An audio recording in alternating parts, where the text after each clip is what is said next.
লাগিছে চিনেমাখন চাই পিছে মানে গোটেইখিনি আৰু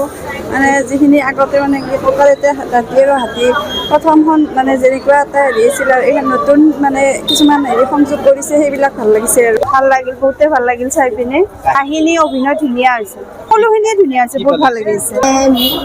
অলপ যে বাহিৰা মানুহক যে ভিতৰত সোমাই আপোন কৰি ল'ব নালাগে আচলতে সেইটো মেছেজ ভাল লাগিছে অভিনয়টো যতীন বৰাৰ বহুত ভাল লাগিছে উৎপল দাসৰো ভাল লাগিছে বহুত ধুনীয়া লাগিছে একদম মানে বহুতে ভাল লাগিছে চিনেমাখন চাই বহুত ধুনীয়া হৈছে বহুত ভাল লাগে যতীন বৰা বহুত ধুনীয়া লাগিছে কাহিনী বহুত ধুনীয়া কণ্টিনিউটি আছে আৰু ভাল লাগিছে ভালে লাগিছে বহুত ভাল লাগিছে ল'ৰা ছোৱালীও চাই ভালে পালে উৎপল দাসতকৈ বেছি ভাল লাগিছে পঞ্চৰকেও ভাল হৈছে ধুনীয়া লাগিছে চিনেমা চাই খুব ভাল লাগিছে বাপৰে বহুত ধুনীয়া ধুনীয়া বস্তু দেখা পাইছোঁ নাচিক লৈ আছোঁ ছোৱালীক লৈ আছোঁ ল'ৰাক লৈ আছোঁ বহুত ভাল লাগিছে